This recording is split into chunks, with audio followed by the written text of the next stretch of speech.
実はですね、縁起物デザインでトップを目指す、まるでキャンピングカーみたいな押し出し感を感じるんですけれども、取り外せます。このサイズのミニバンあります？ 3 列目だけめちゃくちゃお尻が高いです。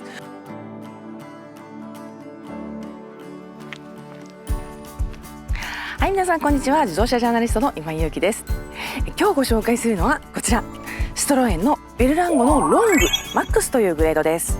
実はですね、この5月1日にシトロエンだけではなくてステランティスの車結構多い車種がですね、全体的に値引きされました。なんとこのベルランゴも20万円ぐらい安くなってるんですよ。というわけでこれなんと400万円前半で買えちゃいます。もうめちゃくちゃ朗報なので、そしてやっぱりね、商品力すごい高いと思うのでご紹介していきたいと思います。皆さんぜひですね、これを見ていいなと思ったら販売店にね行ってみていただきたいなと思います。それではですね、今日はこちらの内外装と使い勝手お届けしてまいりますので、それでは今日もチャンネル登録と高評価で応援してください。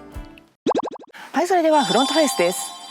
シトロエンベルランゴはですね、販売当時の顔から大きく印象を変えました。こちらマイナーチェンジモデルとなっています。どっちが好きっていう好みは、もちろんですね、人の美的センスって全然違いますから、どっちがいいって言えないんですけれども、私はこのシトロエンの新しいフェイスすごくシンプルで今っぽくて好きです。はい、やはりこのライトのデザインが大きく変わりました。シトロエンはですね、ブランド創設100周年を迎えております。それにあたりましてロゴが新世代になった、このライトのデザインが新世代になっているんです。シトロエンのブランドロゴというのはご存知の通り、このダブルシェブロン、頂点を目指すような三角の尖りが2つ並んでいるというようなデザインになっています。で、このダブルシェブロンなんですけれども、実はですね、縁起物デザインでトップを目指すみたいな意味もあるので、このシェブロンというのがね、モチーフ的に非常にヨーロッパでは好まれるんですけれども、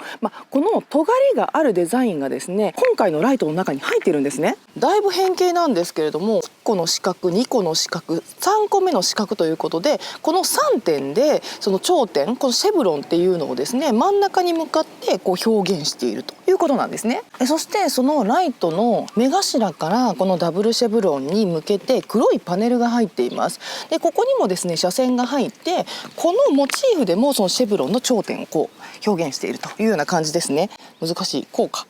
こういう感じで表現しているという感じになってます。で、それ以外は割とナチュラルでプレーンでつるんとした面の表情が使われていて、とっても優しい表情を感じさせます。ステランティスグループは非常に多くの自動車ブランドを持つメーカーですけれども、このステランティス傘下にはですね、シトロエン以外にプジョーとそれからフィアットも入っています。で、このベルランゴもですね、兄弟車があと2つあって、フィアットのドブロとそれからプジョーのリフターというのがあるんですけれども、このベースになっているのが商用モデルということもありまして、下の方はしっかりと樹脂になっています。で、この樹脂がですね、商用モデルベースとはいえ結構大きなね、そのタフネスっていうのを感じさせるような部分ではあるんですけれども、結構ね、しっかりとそのグリル形状をかたどっているので、インテークのところがですね、実際にそばで見てみた印象だと安っぽくないなっていうのをすごく強く感じました。個人的にはこのですね、大きなフォグランプの入ったユニットと、ここのライトのですね、こうギュッとした凝縮感が、ワイドな感じも表してるんですけれども、面を平坦に見せてないというところにもつながってる気がします。これね、ライトが LED になってます。非常に光ると綺麗ですので、こちらの方もご紹介しましょう。さあ、それではライトつけました。ハイビーム、右、左ウインカーの音がめっちゃ可愛いんですよねはい、そしてハザードです。ライトの感じがとっても凛々しいですよね。全体的にすごくインパクトの強いデザインだなと思いました。で、このね、目尻のところのですね、ターンランプもしっかりと発光しますし、ここが変わることによってまたより愛らしいというかね、かっこいいというところと愛らしいというところのバランスがうまく取れているデザインになっていると思います。ここにもライトが入っているので、ちょっと寄り目みたいな感じでね、すごく個性的ですし、ちょっとキュートですよね。はい、そして短いボンネットの中なんですけれども、はい、1.5 リッターのディーゼルターボが入っています。もうこれがすごいから、ぜひね、この次の試乗動画もご期待いただきたいんですが、本当にこのね、ブルー HDI はね、本当にすごいです。さあ、それではサイドビューです。めちゃくちゃ長いです。ね、今回はですねロングということで7人乗りのベルランゴをお借りしました。ショートバージョンの5人乗りもあるんですけれども、このショートバージョンには2つのグレードがあって、そしてこのロングバージョンはこのマックスというグレードのモノグレード1グレード展開になっています。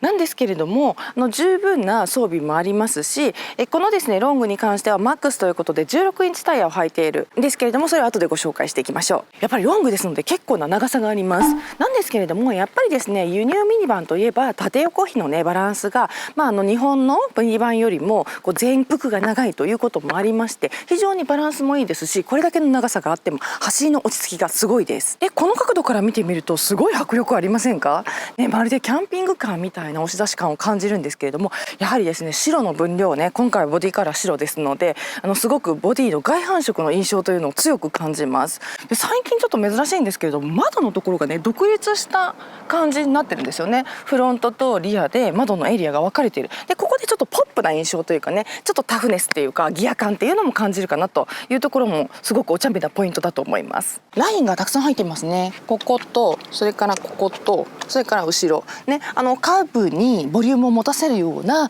このキャラクターラインと、それからへこみっていうのが入っていて、とってもここも表情豊かに見えるポイントです。すごく面白いですし、すごく外反色っていうのを強く感じさせるポイントとして、前後のですねこのフェンダーのところのアーチのところのモールドがないんですよね。でここにバンパーだけが入っているっていうね、ここもストロエの車ってここに横にですねエアバンパーっていうですねこういうバンパー形状のデザインを入れてくる車がすっごく多いんですけれども、このベルランゴもそのセオリーに従ってバンパーが入っています。ここにですね長方形のアクセントが一つ入ってるんですけれども、これおしゃれですよね。何気ないんですけれども、こういうところにセンスっていうのを感じます。ちなみにスライドドアは手動になっています。結構ですね持ち重りのするドアではあるんですけれども、すごくボディのしっかりさっていうのを開閉のたびに感じるんですよね。めちゃくちゃプラットフォームがしっかりしてそうっていうのを感じさせるんですよ。さあそれではタイヤとホイールです。今回ですねマックスというグレードなので16インチ装着しております。実はショートのバージョンにはですね XTR っていう17インチ装着のバージョンもあるんですけれども、このロングに関しては16インチ一択となるんですが、この16インチがすっごいいい味を出しているので、それを走り編でご紹介していきます。めちゃめちゃ肉厚タイヤです。だからめちゃくちゃ足のフィールが快適です。ホイールデザインも黒一色でとってもシンプルですよね。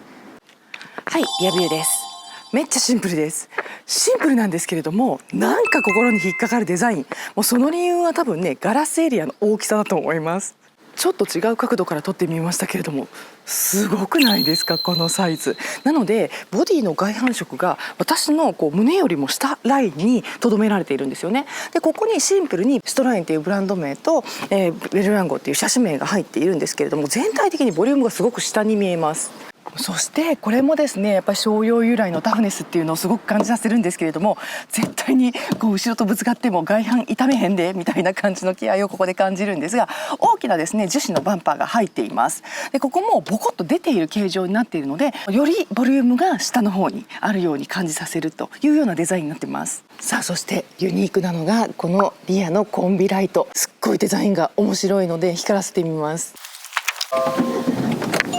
はい、もうブレーキ踏んでます。右、左、ハザードです。光ったらこのデザインの面白さっていうのを分かっていただけるかなと思うんですけれども、めっちゃいろんなユニットがこの縦長の中に詰め込まれているような感じです。特にこの三角の部分はやっぱりここもシェブロンっぽいイメージでもありますよね。そして四角いユニットでこのターンランプを表現しています。それではテールゲートを開けてみたいと思います。ここもねガシャンと結構大きな音で開くんですけれども、座席の方は後でご紹介していきますけれども、ラゲージスペースはだからこのシートが入っているともうこんなもんです。結構ねもう座るとこう当たっちゃうぐらいのサイズなんですけれども、これもフレンチだなと思うんですけれども、トムカバーがついていることによってここに荷物を置いてもこうゴロンゴロンって前にこう転がっていかないような気遣いもちゃんとなされています。そして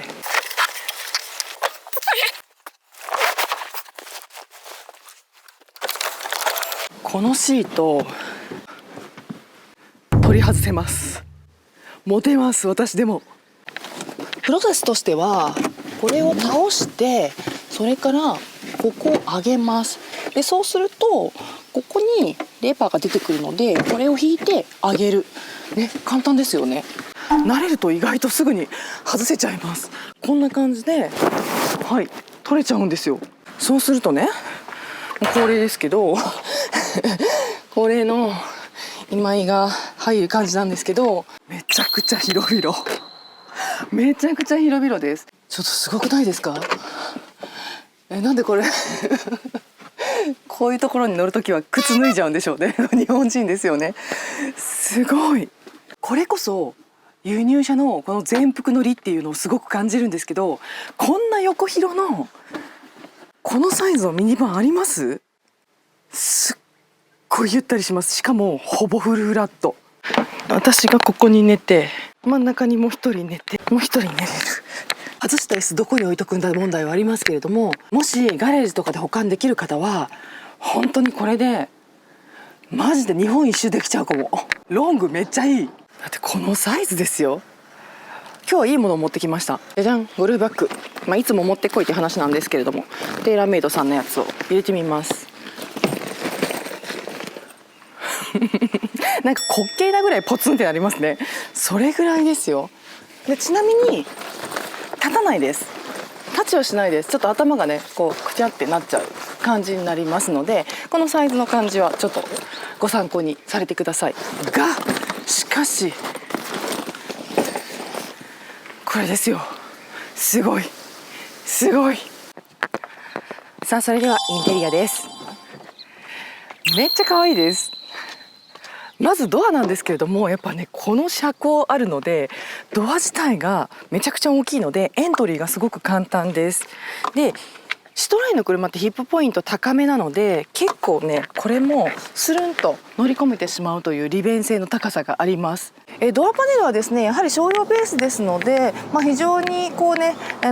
マテリアルというかインダストリアルなね感じがしますけれども、すごく簡素です。でこの辺は樹脂とかなので汚れてもさっとね拭き取れるようになってますし、また樹脂なんですけれども、こういうところにですね可色のパネルが入っていたりとかして、あんまり安っぽさもね感じないような工夫もされています。圧巻なのがもうシートの可愛さなんですけれども、ちょっとご覧ください。このシートね、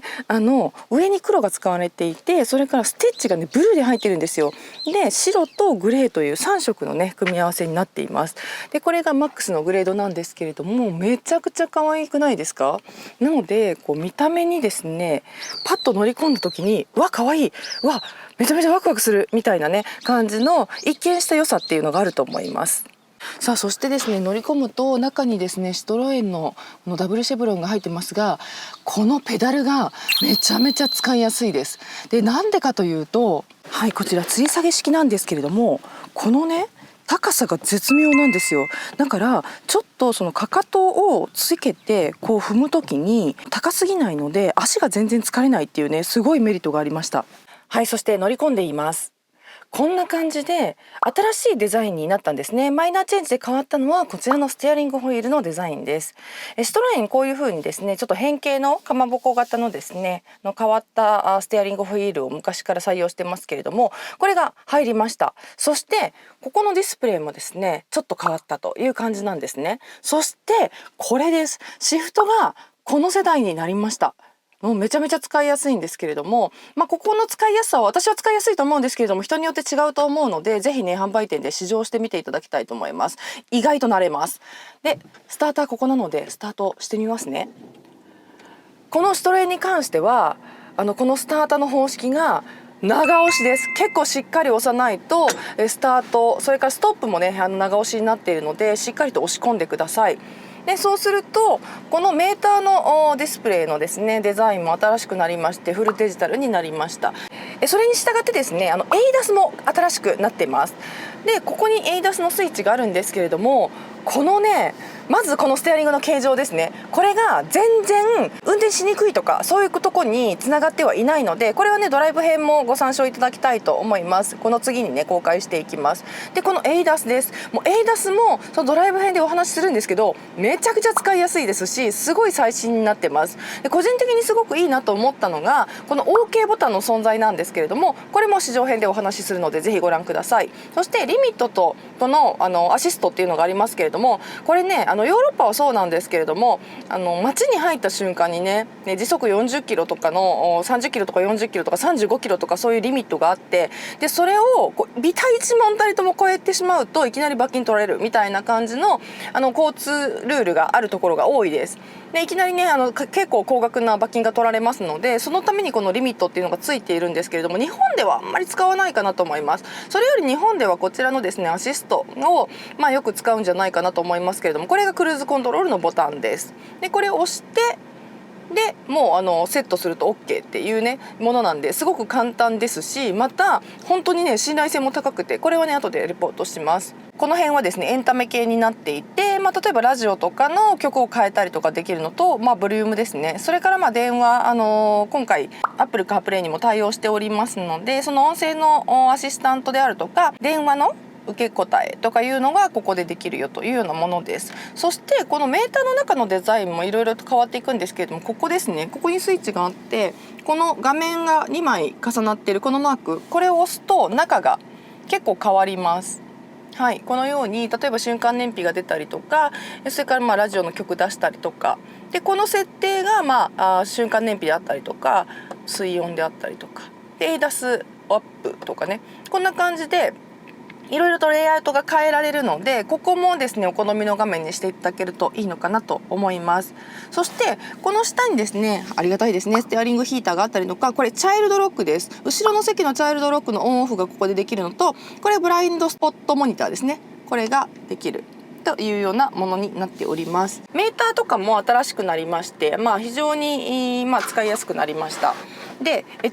実はこのさっきも言ってたんですけど Apple CarPlay とそれから Android Auto に対応しておりますので、 Bluetooth での設定ができるようになりましたので、この辺は非常に使いやすいんじゃないかなと思います。ご覧の通り結構画面が綺麗で大人っぽいんですよね。すごく茶色だしなんかねすごくシックな感じがします。ホーム画面に戻るっていうねこのショートカットもありますし、車両系のこのアシスタンスは全部この車マークに入っているので、ここも分かりやすいかなと思います。そしてクライメート非常にシンプルですね。 USB のタイプ C になりました。なのでここで、ミラーリングさせることもできます。 Bluetooth もできるし物理的な接続もできます。充電しながらっていうのもできるのでね非常に利便性が高いかなと思います。そしてあとはこれですね、このシフトなんですけれども、スイッチ式になったというか、押してあげると D で真ん中が N ニュートラルね、で後ろに上に引き上げるとリバースになるといったようなものです。でマニュアルモードとかも実はあるよと。そうすごいんですけど、なんとパドルシフトがあるんですよ。結構スポーティーにも運転できちゃうっていうですね、結構面白い仕様になってます。でさらにドライブモードもありますので、これノーマルとエコしかないんですけれども、エコ走行もできるよっていうところが、ちょっとタフネスを感じるところかなとも思います。はい、でここなんですけれども、蛇腹みたいになっていて、めちゃくちゃ大きいストレージがあって、中にシガーソケットが入っている。もう何入れんねんって感じがするんですけれども、いろんなものが入ります。そしてここには入れてくれてあるんですけれども、タイプ C とそれからライトニングを入れてくれてます。そしてですね、このダッシュボードの上にですね結構大きい小物入れがあって、小物入れっていうか物入れがあって、ここにも何か入るようにね、領収書とかそういうものが入るようになっています。そしてドリンクホルダーなんですが、これです。でこれがドンとそそり立ってるみたいな感じで置く感じになってるので、個人的には熱くなりそうってお水熱くなりそうって気はするんですけれども、意外とですねこういうところにシンプルにある方が使いやすいかなと。そしてこれですよ、ここにオーバーヘッドコンソールがあるんですよね。でここにも物がたくさん入るので、ここもねちょっと商用車由来ということをすごく感じさせる部分かなとも思います。さあそれではリアシートいきましょう。はい、2列目のシートは完全に固定式になってます。さっきのフルフラットにする時の仕様で見ていただけたかと思うんですけれども、このようにですね完全に固定されていてダイブダウンするという機構になっているので、これがスライドしたりとかすることはないですが、一つ一つですねこのキャプテン式にこう独立しているので、こういうところがすごくフランスライクというかね、その個人主義っていうのを感じさせるんですけれども、ちょっと乗ってみますね。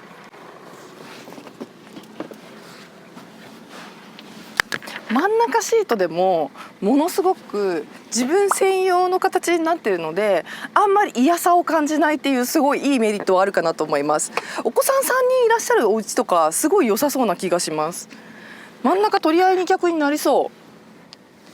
う。で真ん中席のシートベルトは後ろからこう引っ張る形になっていて、しっかりここもねシートベルトをすごいちゃんと3点式になってる。3点で締められます。はい、こうですね。すごいだから本当に落ち着きもいいですし、ものすごくしっかりと体をホールドします。キャプテンシートになっているっていうところのメリットだと思うんですよね。なんか意外と落ち着く真ん中いいですね。でもちろんですね左右のシートもあんまりサイズが変わんないんですよね。こっちも結構ね割とこうサイドサポートもあってしっかりと体をホールドしてくれるっていう2列目シートになってます。そしてこれも可愛いなと思うんですけれども、ちゃんとここにねちっちゃいテーブルがあるんですよ。だからここでねちょっとしたものを食べたりとか飲んだりとかねいうところもやっぱりちゃんと考えられてるなという感じがします。さあそして気になる3列目のアプローチなんですけれども、これも先ほどご覧いただいた通りペタンと倒れます。意外とスルンと乗り込みます。はい、実際に乗り込むとこんな感じです。結構ね3列シートは2列目シートがだいぶダウンする分のそのクリアランス分下にあるので、3列目シートはその上にあるんですよね。なのでシアターレイアウトがものすごいしっかりなされてて、3列目だけめちゃくちゃお尻が高いです。だからすごいめちゃくちゃ視界がいいのとめちゃくちゃ快適です。意外と3列目が一番快適かもしれない。でシートは形状はですね2列目とほとんど変わらないです。厳密に言うと取り外しできる分変わっているんでしょうが、座った感触がほぼ一緒で、何が違うかというとここですね。その膝がだからやっぱりシップポジションが高いというかフロアがもう高いので、ちょっと膝がこう割とこう立っちゃうっていうね感じはあると思いますけれども、でもめちゃくちゃ快適です。すごい落ち着きがいいです。でしかもそうこれ見てくださいよ。この膝前がすごいあるんですよ。横から見てみるとこんな感じですけれども、快適そうでしょなんか多分ね見るよりも見てる以上に快適だと思います。自分のライフスタイル的に3列目シートに乗って移動することはないですけれども、大人数で移動する時はですね進んでこの車を選んでいきたいと思います。